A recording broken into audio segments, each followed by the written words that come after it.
Talagang ready na harapin ang panibagong araw para sa kanila.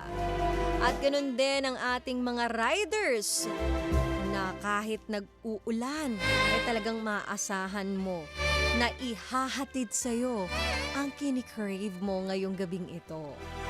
At sa lahat ng team bahay, mga masisipag nating kasambahay na talaga namang nakatutok at nakikinig. Ang ating mga call center agent na papasok pa lang sa trabaho at yung mga iba kagagaling lang sa OT at pauwi pa lang. Magandang gabi po sa inyo. At kayo ay mag-iingat dahil nga maulan. And tayo ay naka-live sa ating YouTube channel 92.3 FM Radio Manila.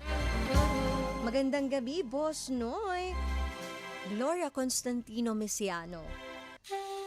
Shane Roado, good evening sa'yo. Adrian Sabroso. Bernard TV na nagpapabate ng advance happy birthday kay SK member Gary Paul Avelia. Daniel Yap, William Mortel. At sa lahat na nakikinig maparadyo man, mapa FMR Philippines app, at yung mga masisipag nating ka-vibes na talaga namang sumusuporta dito sa ating live stream. Kamusta naman ang inyong naging gabi? Grabe no? Nasa kalahati na tayo ng taon. Pero di ka pa rin nagbabago. Babaero ka pa rin. Nasa kalahati na tayo ng taon, nagpapakamartir ka pa rin. Ano na? Sayang naman yung naging New Year resolution mo. Wala nang nangyayari. Pero naman, every day is another chance to make it right. At para ilaban yung mga dapat ilaban at pasalamatan yung mga dapat pasalamatan. Mga taong dumarating sa buhay natin na hindi natin ina-expect. At yung mga taong nagsistay. Even sa pinaka-worst nating side, nandyan pa rin sila. At syempre, ang family mo. At ito na nga, alamin na natin, sino kaya ang nag-confess? At ano naman kaya ang kanyang kinonfess?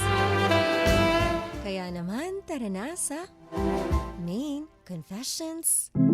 May mga lihim ka bang gustong sabihin? O mga sikretong gusto mong aminin? Halika't ating pag-usapan sa Main Confessions.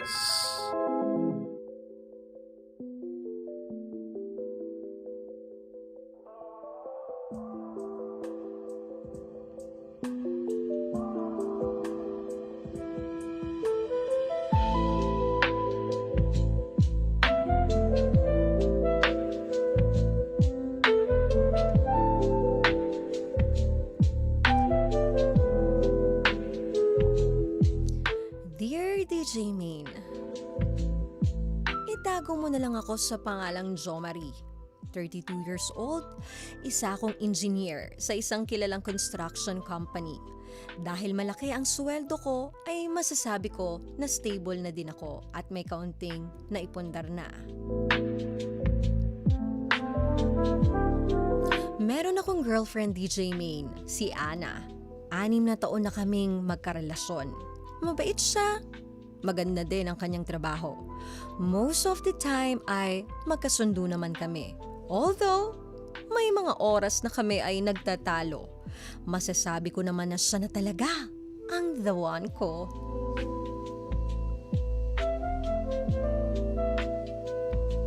This year nga ay nagpaplano ng mag-propose sa kanya.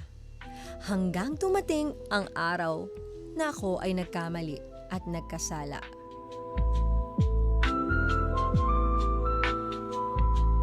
Sa isang all-boys party, nangyari ang lahat. Nag-book ng walker ang barkada ko. Isa raw sa pinaka-in-demand sa agency. Ang pangalan niya, Trisha.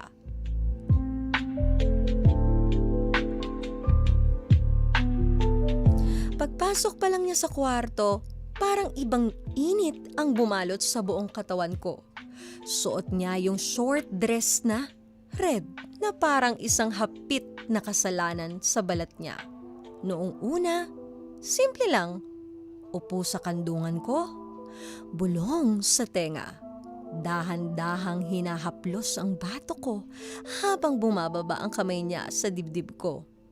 Hanggang sa unti-unti na siyang umupo sa harapan ko.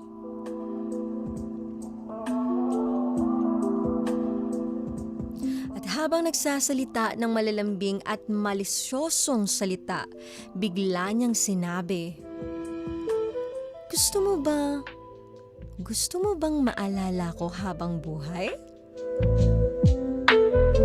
At oo, DJ Main, inamin ko na sa sarili ko, gusto ko siyang maalala habang buhay. Bawat galaw ng katawan niya sa ibabaw ko, parang walang bukas. Yung mga impit niyang ungol sa tenga ko habang nagkakapit kami sa isa't isa. Hanggang ngayon, yun ang gumigising sa akin sa madaling araw at akala ko tapos na doon. Pero hindi, nagkita ulit kami at ulit pa.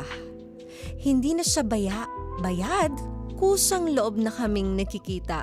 Minsan sa kotse, minsan sa motel, minsan sa madidilim na sulok ng parking lot. Pero DJ Main, mas lalo kong nalulunod nung sinabi sa akin ni Trisha, ayokong maging secret mo habang buhay. Kung mahal mo ako, wag mo na akong itago. Eto ako ngayon, DJ Main, litong-lito sa dapat kong gawin. Mahal ko si Ana, pero parang mas mahal ko na ngayon si Trisha. Maliba kung piliin ko yung babaeng bumuhay sa katawan ko, sa puso ko, kahit alam kong masasaktan ko ang taong nagmahal sa akin ng totoo. Gusto kong marinig ang totoo mong opinyon. Tatanggapin ko kung ano man ang iyong sabihin. Maraming salamat sa pagbasa ng sulat ko. From Jo Marie.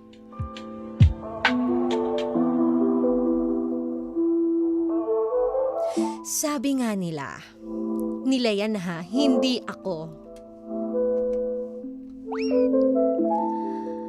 Piliin mo daw yung pangalawa.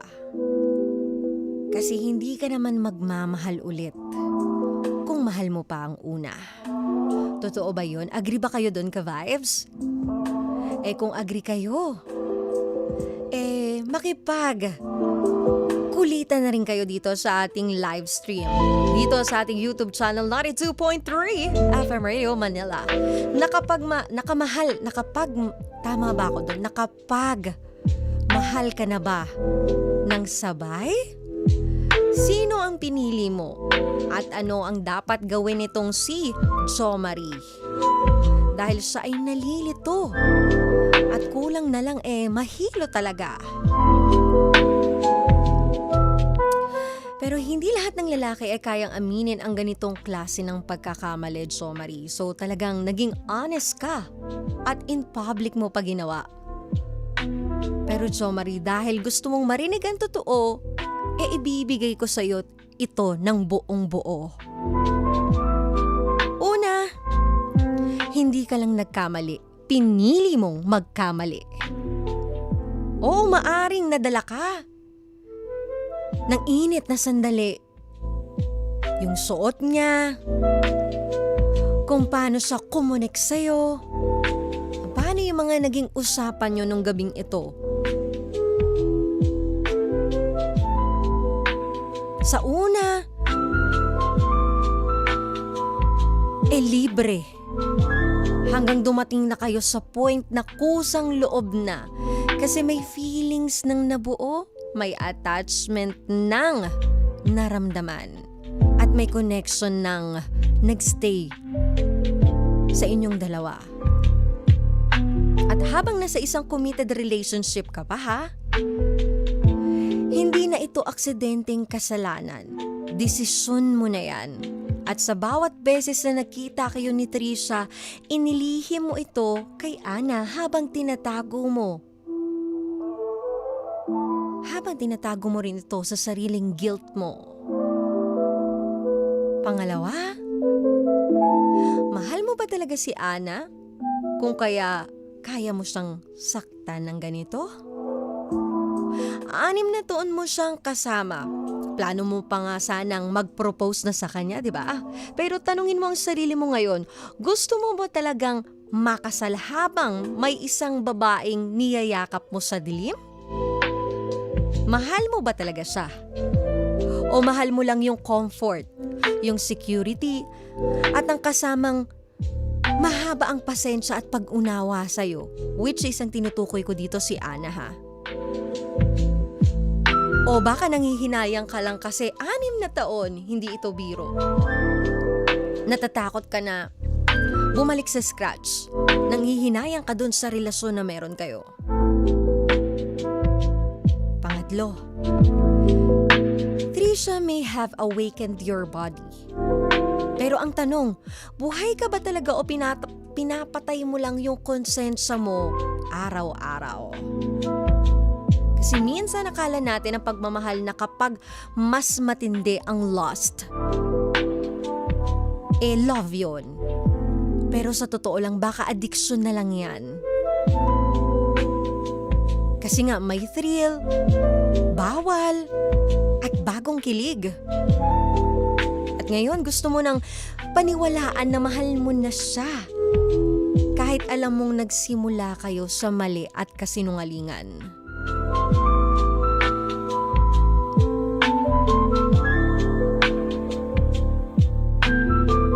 Sabi ni William Mortel, ay ang hirap ulit yan. Di naman pwedeng maging dalawa ang puso niya. Sabi naman ni Daniel Yap, siguro kung nasa sitwasyon ako ni Jo Marie, mas pipiliin ko si Ana. Kasi bakit mo sasayangin ang pinagsamahan mo sa isang taong pansamantala lang? Bago ka pumili, Jo Marie, sa pagitan ni Ana at Trisha, pumili ka muna ng panahon para sa sarili mo. Try mo munang mag-isa. Lumayo ka dito sa dalawang babaeng ito.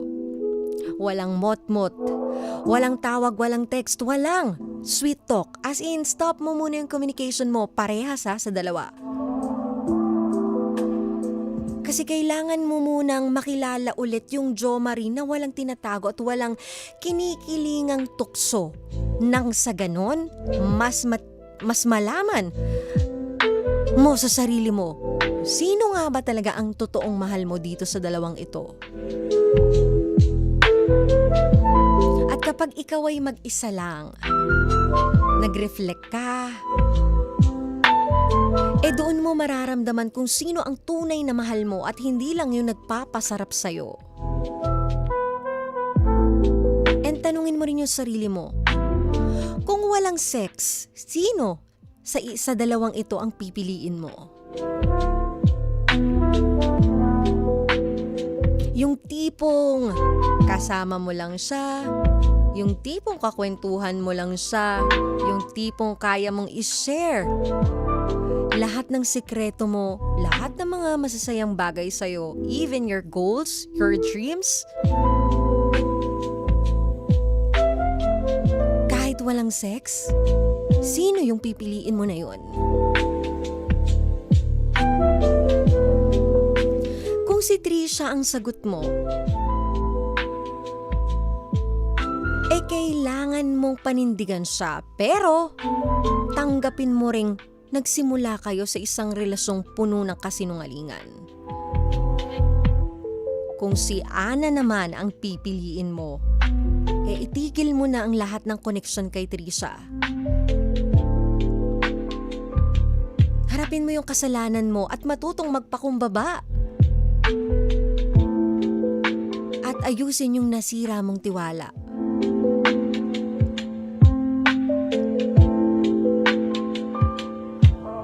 Kasi hindi ka makakabuo ng masayang relasyon kung may sinaktan ka at hindi ito malinaw o o hindi mo ineksitan ng maayos. Hindi ka pwedeng pumasok sa bagong simula o bagong relasyon habang may unfinished business ka pa. Guilty ka at hindi yan ikakaila sa'yo. Pero ang tunay na lalaki, hindi lang umaamin, kundi marunong din managot at kayang harapin kung ano man yung sitwasyon na pinasok niya.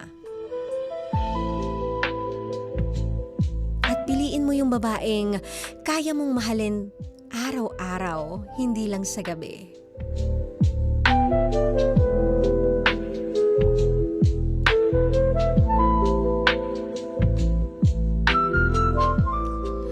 Ito nga sabi ni Daniel Yap, pag-isipan mo muna ng mabuti. Jo Marie, kung talagang mahal mo si Trisha or baka it's just the thought of loving her. Loving her lang. Sabi naman ni Boss Noy, huwag mong ipagpalit ang panandaliang aliw kung pupwede namang pumili ng panghabang buhay. Huwag mong sayangin ang 6 years nyo ni Ana. Isipin mong maigi yun. Tama naman yun. Valid naman din yun, Boss Noy. Pero kasi may mga sitwasyon na hindi na masaya sa isang relasyon. At wala naman yan sa tagal ng relasyon.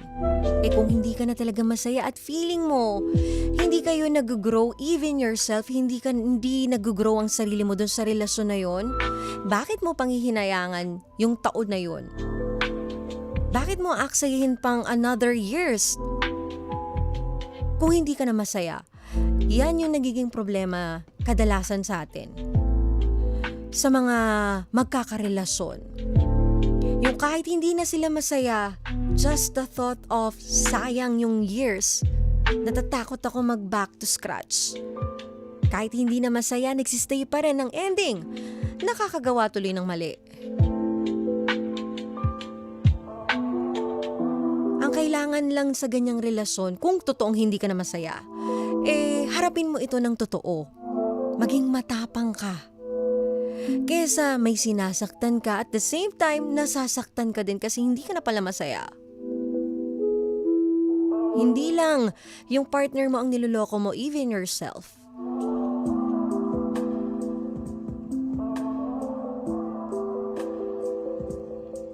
Balik tayo kay Jo Marie. Madali ang kilig, madali ang init, madali ang fantasy. Pero ang tunay na relasyon ay gawa sa araw-araw na pagpili, hindi sa gabi-gabing tukso. Pwede kang magsimula muli, pero hindi mo pwedeng talikuran yung responsibilidad mo. Kung pipili ka ng bago, siguraduhin mong hindi mo lang tinatakasan itong past mo. At kung babalik ka naman sa past mo, i-make sure mo naman na hindi ka na babalik dun sa kasalanan na ginawa mo.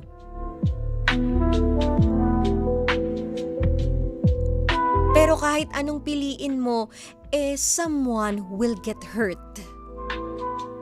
Even ikaw. At higit sa lahat, kailangan mong managot sa ginawa mong kasalanan. Hindi mo pwedeng mahalin ng patas ang dalawang babae habang ikaw lang ang buo. Napaka-selfish mo naman nun.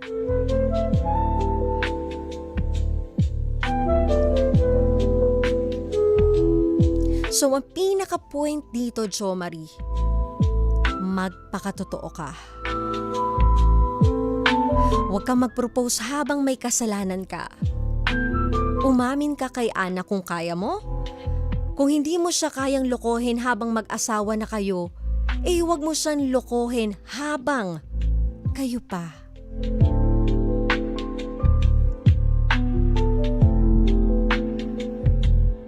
At kay Trisha naman, kung dun ka mapunta, i-make sure mo lang na hindi siya pantakas o replacement mo. Make sure mo lang na siya na talaga yung gusto mo makasama habang buhay. Hindi lang yung katawan na gusto mong ulit-ulitin, yung init na nangyari sa inyo.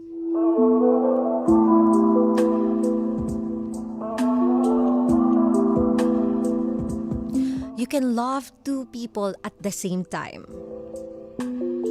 but never with the same honesty.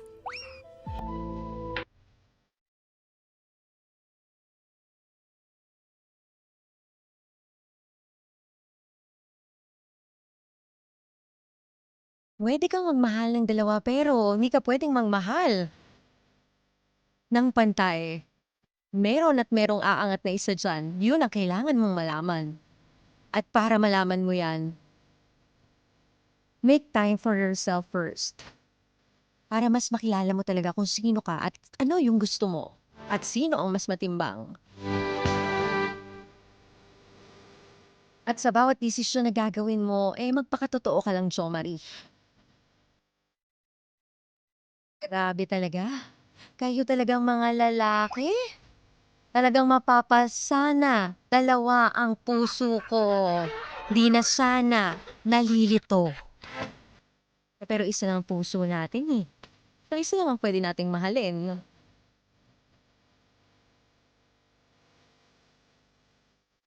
Maraming salamat, Jo Marie, sa pag-confess mo kay DJ May. Alam po, napakahirap nito para sa'yo.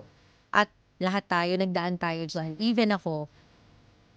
Pero mas lalong makikilala mo ang sarili mo kapag nag-pause ka muna sandali. Hinga ka muna sandali. At saka ka magdesisyon. Kapag kalmado ka na, hindi kapag overwhelm ka. Hindi pag galit ka. At hindi pag masaya ka. Kaya naman sa lahat ng gusto mag-confess kay DJ Ming, pwede niyong ipadala yan sa ating Facebook page, 92.3 FM Radio Manila. O hindi naman kaya sa ating Viber 0954-406-1967.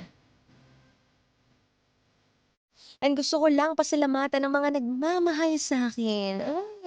Oy, Dental Clinic, Horticulture by Caldana, Isabel Microblading, Vanity Lounge Aesthetics, Greenprint Customs, Yes, the Free Game Apple, The Apple, at pwedeng-pwede nyo ako i-follow sa aking mga social media accounts.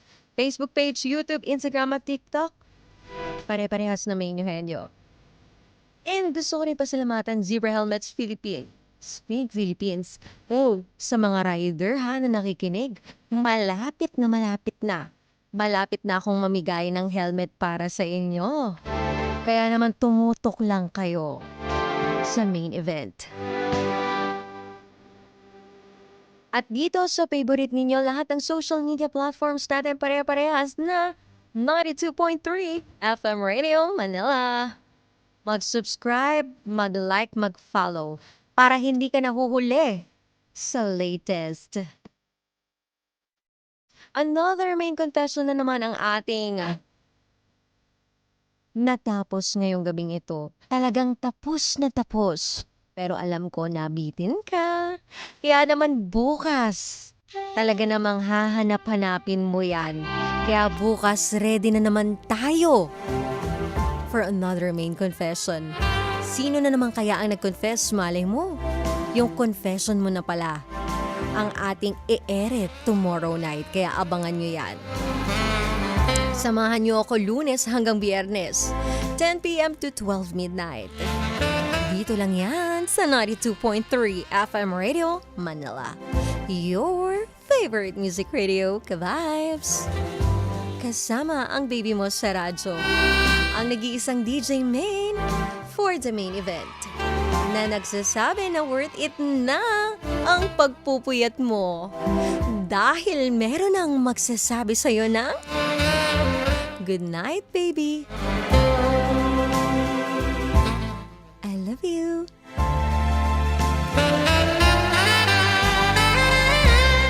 Sa pag-ibig, hindi lang puso ang nauuhaw. Minsan, pati respeto at katapatan. Pero habang pinipilit mong punuin ang baso ng iba, nauubos ka na pala. Hindi lahat ng pagmamahal nakakabusog. Minsan, may mga I love you na parang tubig alat. Mas lalo ka lang nauuhaw.